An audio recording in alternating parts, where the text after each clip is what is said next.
Olá! Em determinado momento do processo de pesquisa, o investigador deverá se voltar ao planejamento de sua amostra, especificando os sujeitos da pesquisa e as principais técnicas que serão utilizadas para a seleção dos participantes desta coleta. Nessa apresentação, eu vou trazer para vocês algumas definições conceituais a respeito destes assuntos e também irei abordar as principais técnicas de amostragem, probabilísticas e não probabilísticas.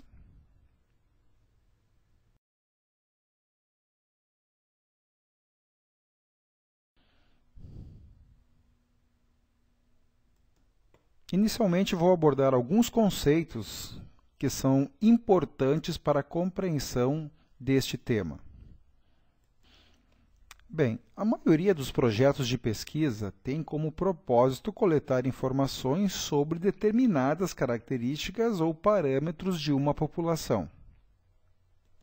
Aqui nós não podemos confundir o termo população com todas as pessoas que moram em um determinado local, mas sim uma população seria uma soma de elementos que compartilham algum conjunto de características comuns e que se constituem um universo para o problema de pesquisa, para a coleta de dados. Por exemplo, a população poderia ser o conjunto de clientes de uma determinada organização, ou ainda um conjunto de consumidores que possuem determinadas características, como, por exemplo, compradoras de sapatos. Agora, as informações poderão ser obtidas desta população por meio da realização de um censo ou através da extração de uma amostra desse grande grupo. Em um censo, todos os indivíduos que fazem parte da população são alvos da pesquisa. Por exemplo, se a população alvo de uma pesquisa são alunos de um MBA de uma universidade, a coleta vai envolver todos os alunos matriculados neste curso de especialização. Então, ao entrevistar, ao pesquisar todos os sujeitos que integram uma população, nós temos então um censo. Da mesma forma ocorre quando é feito o censo do IBGE, ou seja, neste caso, todas as famílias brasileiras são pesquisadas para efeitos do levantamento geográfico e sociodemográfico feito por esse instituto. Já uma amostra é uma pequena parte de uma população, que são selecionadas a partir de características definidas pelo pesquisador.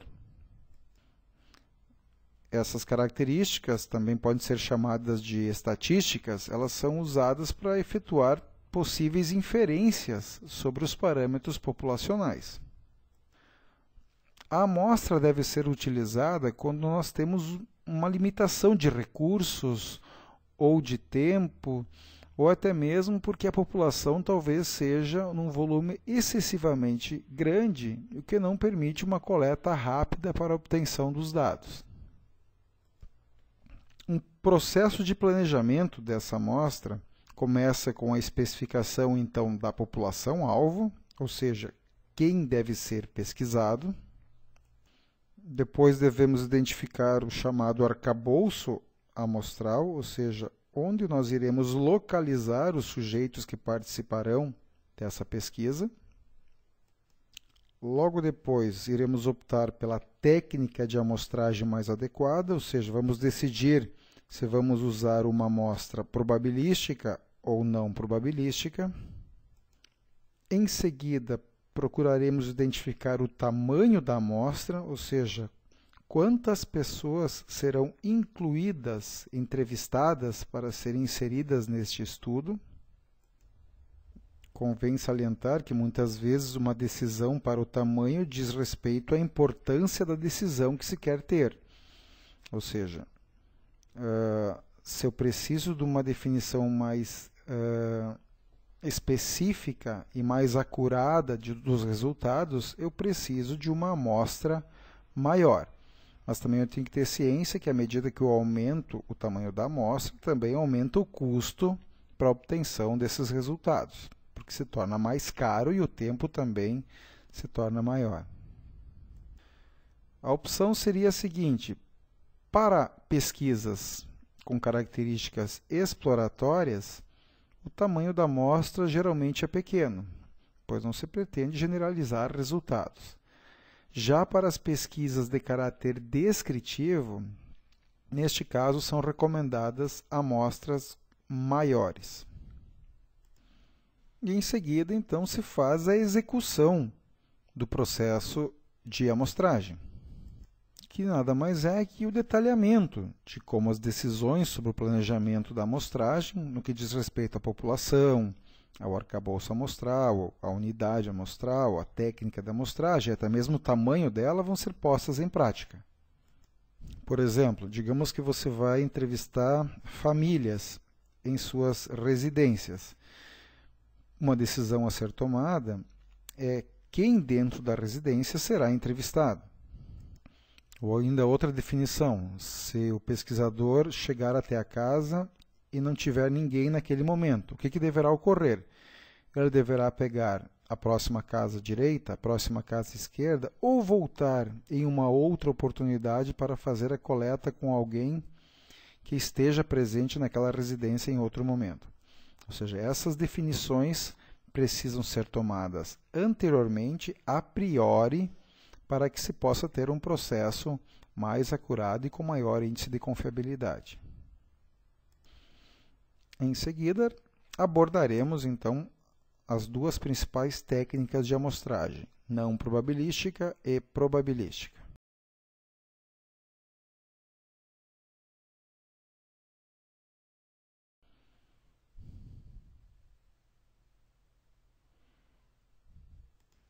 A amostragem probabilística se constitui no melhor tipo de procedimento que possa vir a ser utilizado em uma pesquisa.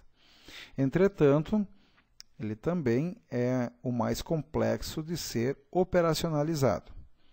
Em uma amostragem probabilística, as unidades amostrais são escolhidas ao acaso, ou seja, os sujeitos que participarão na pesquisa terão que ser selecionados por meio de um processo aleatório, ou seja, por um sorteio. Em suma, são aquelas pesquisas que nós ouvimos seguidamente, muitas vezes em reportagens da televisão, onde se estima margem de erro. Por exemplo, essa pesquisa tem uma margem de erro de mais ou menos 3 pontos percentuais para mais ou para menos. Isso quer dizer que para esse processo utilizou-se uma amostragem probabilística. Essa técnica permite fazer inferências sobre a população, ou seja, os resultados coletados permitem ser generalizados para toda a população, ou seja, eles não são somente restritos à amostra. Permite também calcular intervalos de confiança que contêm o verdadeiro valor da população, ou seja, uma confiabilidade maior, uma possibilidade maior de que a amostra seja representativa do que é de fato o pensamento ou a avaliação da população. E outra característica importante é que eu tenho que deixar com que cada elemento tenha a mesma chance de ser incluído na amostra, ou seja, eu não posso selecionar entrevistados por elementos convenientes, aqueles que estão mais próximos de mim, ou aqueles que estão em casa, ou aqueles que eu acredito que possam dar informações mais precisas.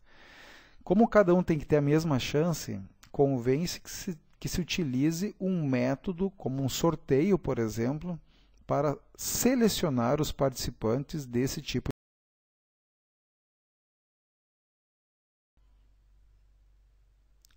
Agora eu vou trazer para vocês um exemplo de como nós podemos estimar o tamanho de uma amostra. Cabe antes um comentário a respeito dos princípios deste procedimento. Geralmente se ouve o seguinte: olha, eu fiz uma pesquisa com 500 pessoas. Qual é a margem de erro para essa pesquisa? Bem, este não é o procedimento adequado. O ideal é que se defina a priori qual é a margem de erro que esta pesquisa tolera. E a partir desta margem de erro é que nós vamos definir qual é o tamanho da amostra. Portanto, o que define o tamanho de uma amostra é o erro que essa pesquisa pode suportar. Por exemplo, nós vamos trazer aqui um cálculo a partir de uma determinada margem de erro. Para uma população maior de 100 mil pessoas, nós podemos utilizar um procedimento relativamente simples. Ou seja, o n minúsculo, que seria a amostra, equivale a 1 dividido pelo erro ao quadrado. Como eu disse há pouco, este é o procedimento mais simples. Existem técnicas mais sofisticadas de fazer este cálculo. Mas este aqui nos aproxima em muito de parâmetros até mesmo mais sofisticados que possam vir a ser utilizados. Então, pegando este modelo para a definição de uma amostra, onde a população é maior que 100 mil, por exemplo, uma pesquisa eleitoral em todo um estado ou em todo o país, e levando em consideração que a minha margem de erro é de 5 pontos percentuais para mais ou para menos, o cálculo ficaria da seguinte forma. A amostra é igual a 1 dividido por 0,05, que seria o percentual convertido em taxa, ao quadrado. Neste caso, o número de pessoas a serem entrevistados por um procedimento aleatório seria 400 pessoas. Vamos pegar um outro exemplo. Muitas das pesquisas eleitorais que nós assistimos na televisão têm uma margem de erro em torno de 2,2, 2,1 pontos percentuais para mais ou para menos. E as pesquisas, por exemplo, são feitas em todo o país. Neste caso, com 2,2 pontos percentuais, o cálculo seria este. A amostra, o n, é igual a 1 dividido por 0,022 ao quadrado, o que daria em torno de 2.067 pessoas. Na verdade, o cálculo não chega a dar 2.067, seriam 2.066, alguns quebrados, por assim dizer. Mas o recomendável é que sempre se arredonde, nesse caso, para cima. E vejam bem, é mais ou menos o número de pessoas que uma pesquisa eleitoral entrevista no país todo. Portanto, quando a população for em um número ou em uma quantidade superior a 100 mil, nós podemos utilizar de imediato esse procedimento amostral para o cálculo.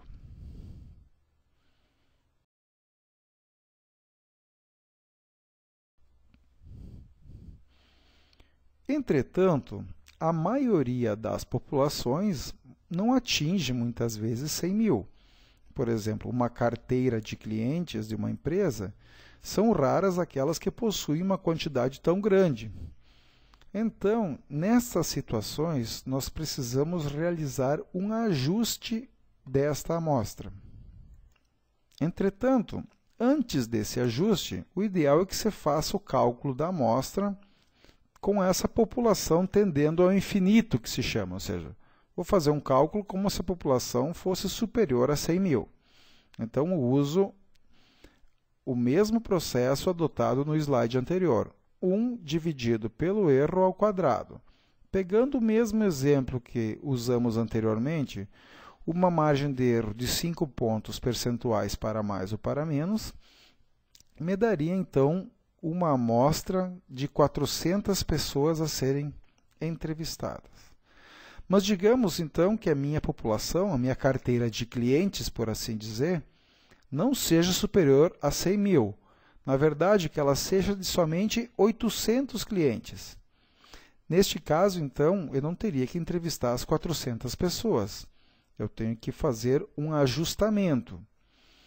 Nesse ajustamento, eu vou pegar a população, que é o N maiúsculo, multiplicar pela amostra obtida com aquele cálculo que tende ao infinito, por exemplo, 400, e vou dividir pela população, novamente, 800, mais a amostra, 400.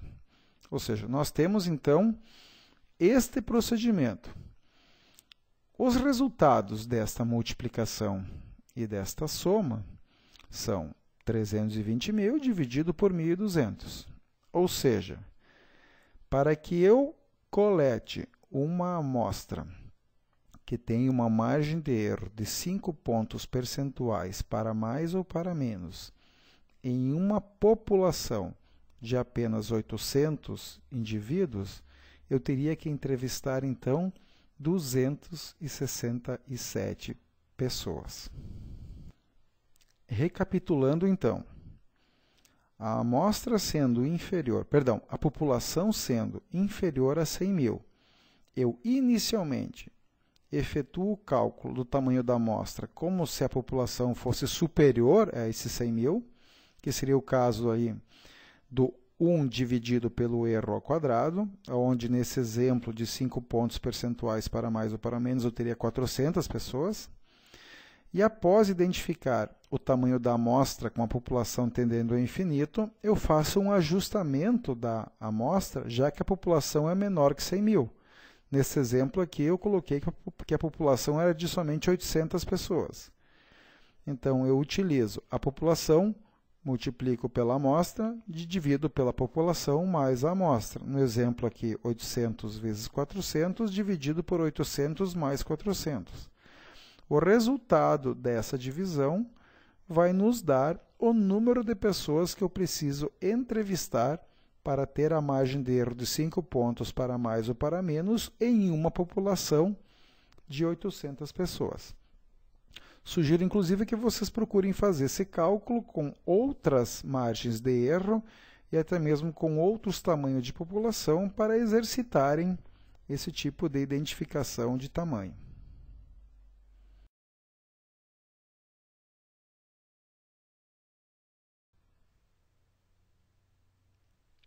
Os cálculos apresentados há pouco podem ser utilizados para todas as técnicas de amostragem probabilística, e eu vou apresentar as principais delas a partir de agora.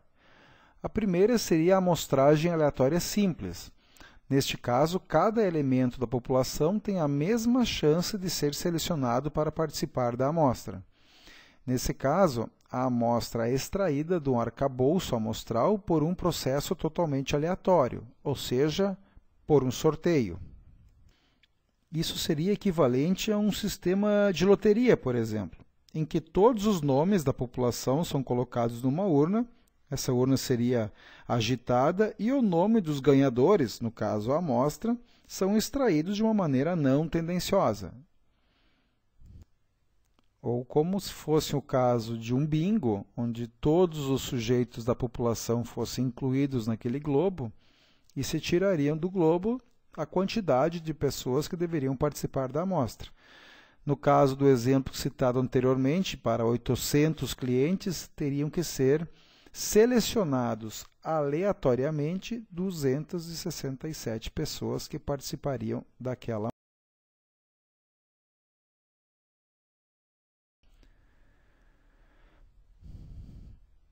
Outro processo de coleta que procura gerar esta aleatoriedade, por assim dizer, é o que se chama de uma amostragem sistemática.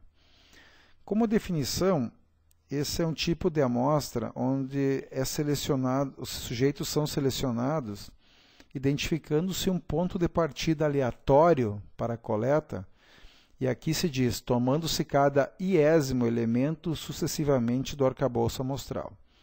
Vou procurar elucidar esse conceito com um exemplo que vai se tornar mais fácil.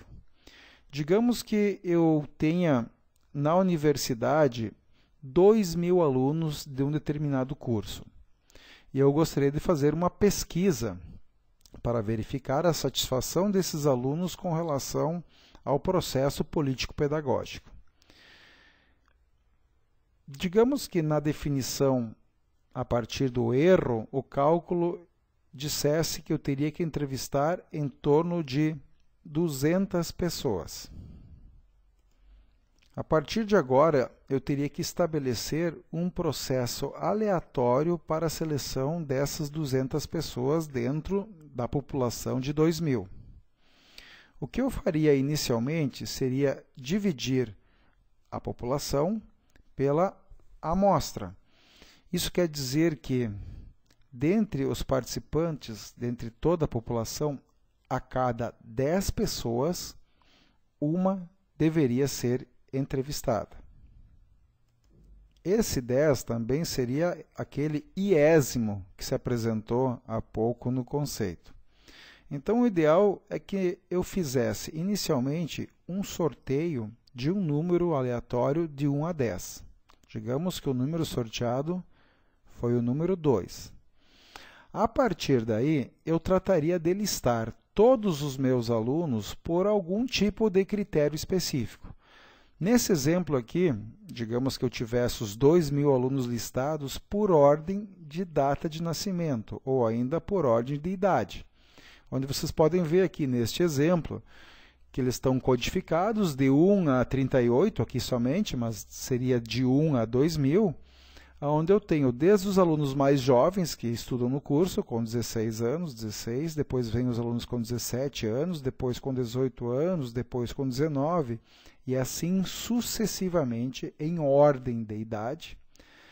E a partir daí, eu poderia tomar esse número 2 como ponto de partida, por exemplo, eu iria entrevistar primeiro esse aluno que é o segundo mais jovem, e depois saltaria aquele iésimo, que é o número 10, ou seja, eu pularia de 10 em 10 nesse ordenamento e pegaria aquela pessoa que é listada a partir desta soma dos 10 sujeitos, ou seja, eu pegaria o aluno número 2, depois o 12º na ordem de idade, depois pularia mais 10, pegaria o 22º, depois pularia mais 10, pegaria o 30º e assim sucessivamente até chegar próximo ao número 2.000. A vantagem deste método é que se eu conseguir algum tipo de ordenação, eu vou ter ao final do procedimento amostral uma amostra que estará dividida na exata proporção da idade dos alunos. Ou seja, se houver mais alunos jovens, mais alunos jovens irão compor a amostra. Então, é um método aleatório e que busca dar algum equilíbrio a partir de um critério definido anteriormente pelo pesquisador. No caso de uma empresa, poderia ser selecionar empresas clientes de acordo com o porte, ou faturamento, ou número de funcionários, enfim, que permita hierarquizar para depois selecionar a partir desse processo.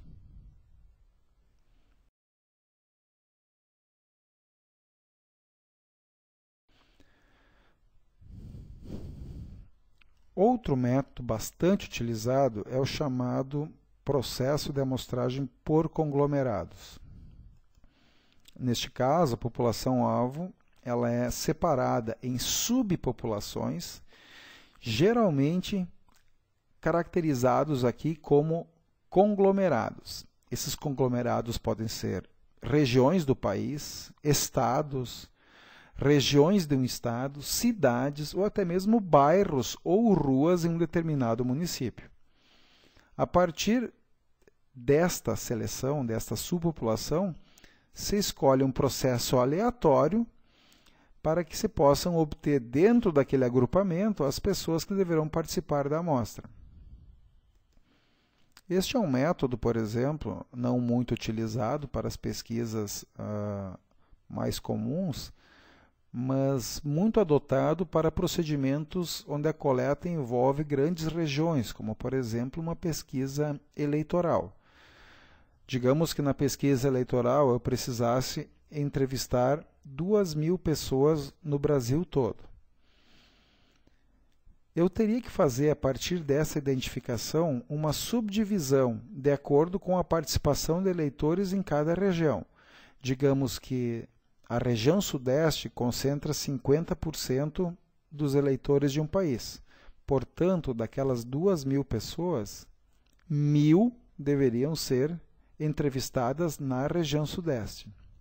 Além disso, digamos que na região sudeste, 85% das pessoas vivem em cidades e 15% vivem no interior.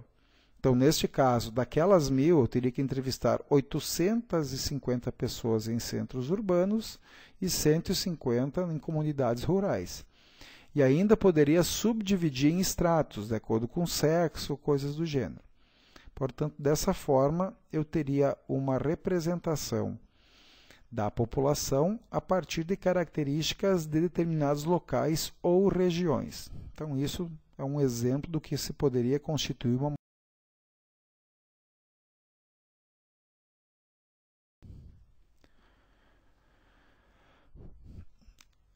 O processo probabilístico dos mais utilizados é aquele primeiro apresentado, a amostragem aleatória simples.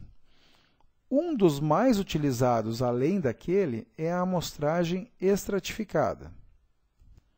Neste caso, se adota um processo em 2 ou mais etapas para dividir a população em subpopulações ou estratos. E em cada um desses estratos, os indivíduos são selecionados por um processo aleatório, ou seja, por um sorteio. Então, digamos no exemplo que foi citado, onde o tamanho da amostra a ser coletado em uma universidade seria o de 200 alunos. Numa amostragem aleatória simples, eu colocaria os 2.000 dentro de um globo, por exemplo, como foi citado anteriormente, e retiraria do globo quem seriam as 200 pessoas que deveriam ser entrevistadas. Na amostragem estratificada, eu procuro deixar ainda mais a amostra próxima dos parâmetros da população. Por exemplo, digamos que desses 2.000 alunos, 60% são mulheres e 40% são homens. Neste caso, eu teria que, então, dos 200, entrevistar um extrato de 120 mulheres e um extrato de 80 homens. É claro que essas 120 mulheres teriam que também ser selecionadas por sorteio, assim como os 80 homens.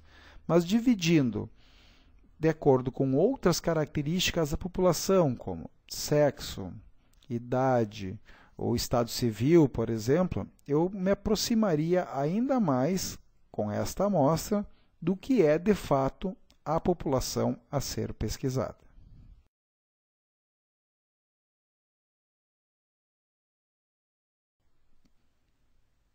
A partir de agora, irei falar a respeito das técnicas de amostragem não probabilísticas. Esse tipo de amostragem confia especificamente no julgamento pessoal do investigador e não na chance de selecionar os elementos amostrais de forma aleatória. Embora essas amostragens também ofereçam boas estimativas sobre a população, elas não permitem uma avaliação mais aprofundada e objetiva da precisão dos resultados coletados. Ou seja, não há como estimar o tamanho de uma amostra nesse processo a partir do erro suportado, já que os elementos não serão sorteados, e sim serão obtidos por meio de processos ou convenientes ou de julgamentos do pesquisador. Neste caso, os resultados obtidos a partir dessa técnica de amostragem não são estatisticamente projetáveis para a população. Então, se no método probabilístico, que foi apresentado até há pouco, as principais técnicas, eu posso generalizar os resultados da amostra para a população, ou seja, a partir de uma amostra eu posso dizer que a população se comporta de determinada maneira. No caso de uma amostra não probabilística, os resultados no relatório de pesquisa, por exemplo, devem ser restritas às pessoas que participaram da coleta. Ou seja, eu tenho que dizer que a amostra se comporta dessa maneira. Os participantes da pesquisa se comportam dessa maneira, e não a população, o todo, por exemplo. A partir de agora, então, vou lhes apresentar os principais métodos de amostragem.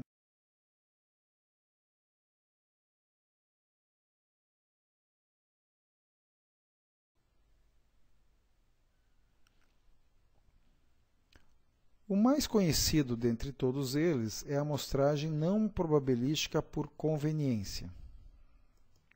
E como o próprio nome diz, procura-se obter uma amostra a partir de situações ou elementos convenientes ao pesquisador. Então, a seleção das unidades amostrais é deixada em grande parte a cargo do entrevistador. Os entrevistados, então, geralmente são escolhidos por estarem no lugar certo, no momento certo.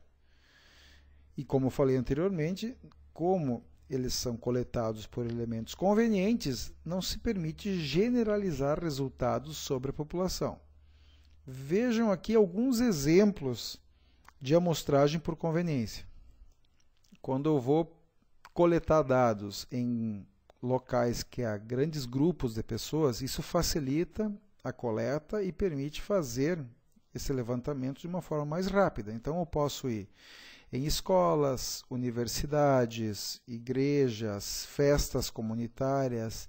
Isso tudo favorece uma coleta mais rápida e muitas vezes selecionando as pessoas que fazem parte da população de interesse da pesquisa. Eu poderia fazer entrevistas em centros comerciais, sem muita qualificação de entrevistados, por exemplo, abordar pessoas em shopping centers ou ainda em regiões de comércio, nas regiões centrais das cidades. Eu posso incluir questionários dentro de revistas ou publicações, oferecendo muitas vezes estímulos para que as pessoas preencham, ou simplesmente abordar pessoas que passam pela rua, que estejam próximos do pesquisador e que estejam dispostas a participar. Cabe destacar que este é um dos principais métodos de pesquisa adotados, que mesmo não podendo generalizar os resultados, como eu disse há pouco, são amplamente utilizados, pois permitem chegar a parâmetros muito próximos da população. E de todas as técnicas de amostragem, a por conveniência é a que menos consome tempo, então, e é a que custa mais barato para se obter os dados. É claro que, apesar dessas vantagens, essa forma de amostragem também tem algumas limitações. Quer dizer, há várias fontes potenciais de tendenciosidade na seleção dos próprios entrevistados. Até porque o entrevistador pode abordar pessoas que sejam suas conhecidas e mais do seu meio social, o que talvez não seja totalmente representativo da população de consumidores, enfim, de sujeitos que deveriam participar da pesquisa. Mas mesmo assim, apesar destas limitações, é ainda um procedimento de amostragem muito.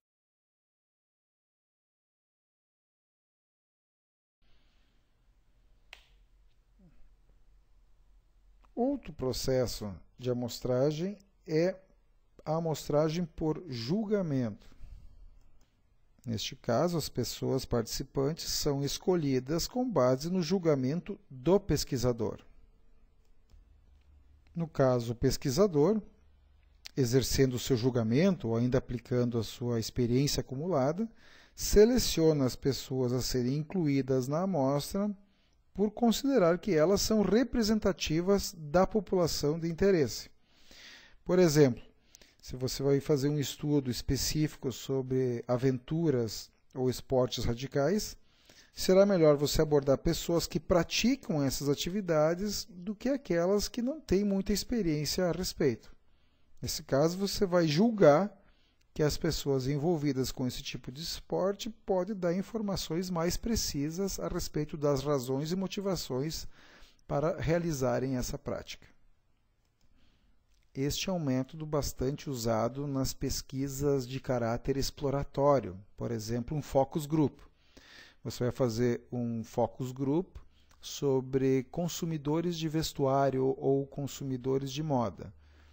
Então, talvez você selecione os participantes, né, você vai selecionar aí 14 pessoas, Então, talvez as 14 pessoas que vão fazer parte do grupo focal são aqueles que são mais próximos do consumo de produtos dessa natureza.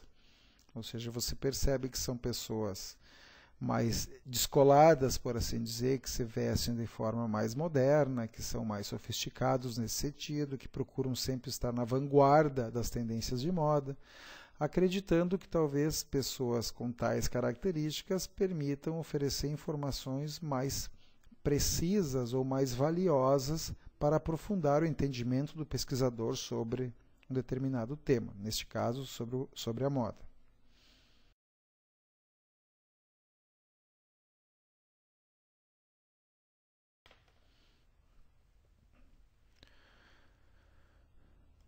A amostra por cotas é muito semelhante àquela amostragem estratificada que foi apresentada há pouco como uma das técnicas probabilísticas.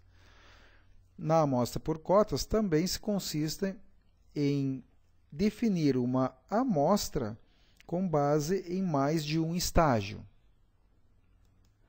Você vai desenvolver ou identificar categorias para separar os elementos da população e, em seguida, vai selecionar os integrantes de cada uma daquelas categorias com base em algum tipo de elemento conveniente ou no julgamento do pesquisador. Então, aquelas características podem ser assim como as apresentadas na técnica probabilística de amostragem estratificada, ou seja, pode ser sexo, idade, renda, raça, escolaridade, estado civil, ou até mesmo característica de possuir ou não determinado produto, e assim por diante. Pegando aquele mesmo exemplo citado anteriormente, digamos que eu teria que entrevistar 200 pessoas em uma universidade, sendo que nessa universidade 60% são mulheres e 40% são homens. Eu teria que entrevistar 120 mulheres e 80 homens. Mas, diferentemente da técnica probabilística, onde, por exemplo, as 120 mulheres e 80 homens teriam que ser sorteados, na técnica de amostragem por cotas, o pesquisador vai coletar as 120 pessoas, mulheres no caso, que estão mais próximas dele, ou estão presentes em sala de aula em determinado dia. Assim, da mesma forma com os homens. Então, não há um processo de sorteio, não há um processo aleatório. O pesquisador acessa as 120 pessoas, mulheres no caso, e 80 homens que estão mais próximos ou mais convenientes naquele dia onde está ocorrendo a coleta.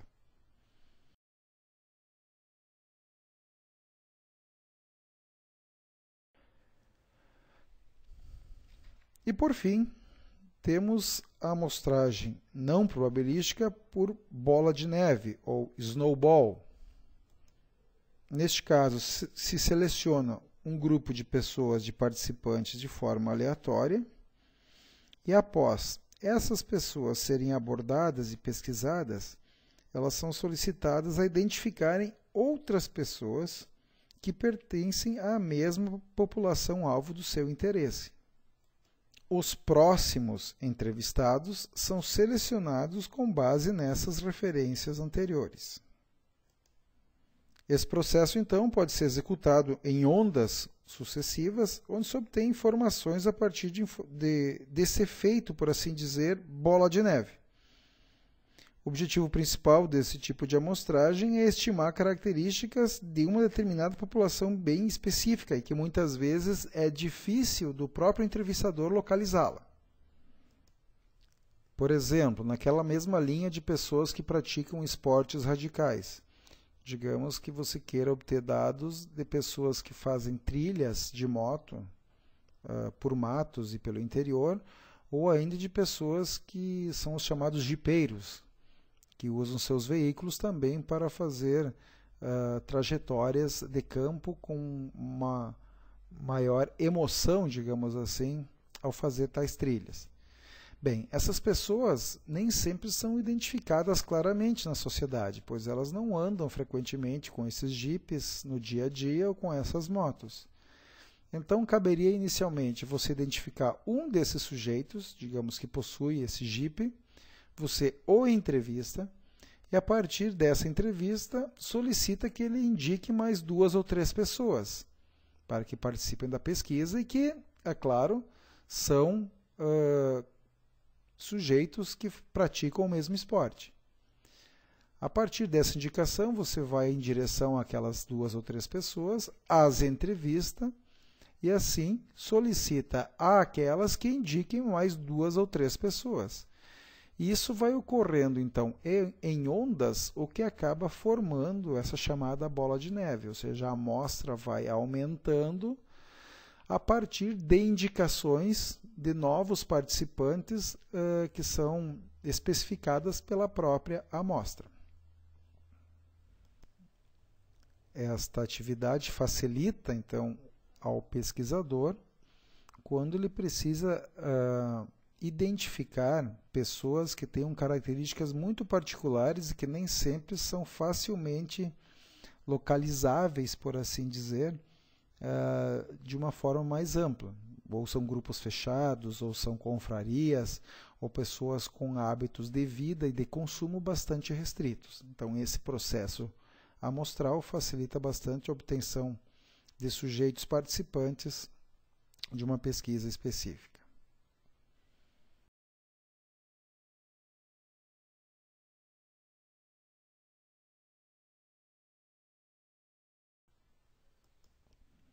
Bem, eu espero que tenha ficado claro que existem diferenças significativas entre as 2 técnicas de amostragem, ou seja, as não probabilísticas e as probabilísticas.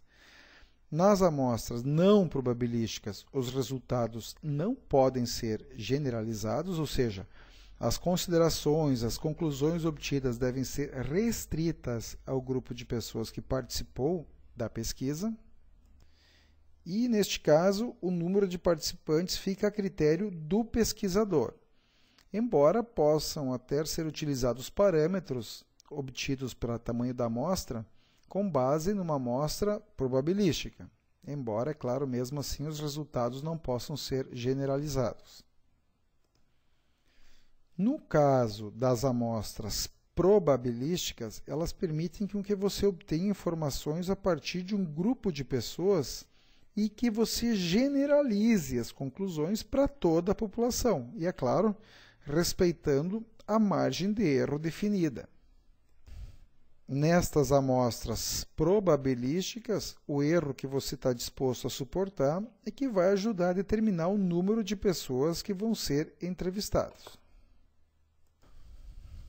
Convém sempre salientar que, à medida que a amostra se amplia, você vai tendo maior confiabilidade nos resultados obtidos, mas essa decisão entre usar uma amostra probabilística ou não probabilística depende principalmente do quanto você precisa de confiabilidade dos resultados, ou seja, do grau de precisão das informações, mas também deve ser levado em conta o tempo, que se for probabilística tende a ser um tempo maior, e o custo, o que também o método probabilístico tende a ser um pouco mais elevado em função do sorteio e da aleatoriedade.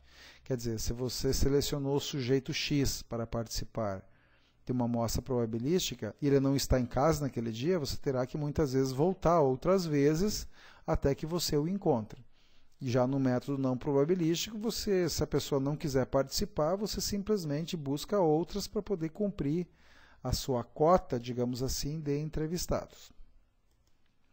Mas, independentemente de cada técnica adotada, é importante que ela seja claramente descrita em um projeto de pesquisa, até para que dê a validade adequada ou até mesmo a justificativa para a adoção de determinada técnica.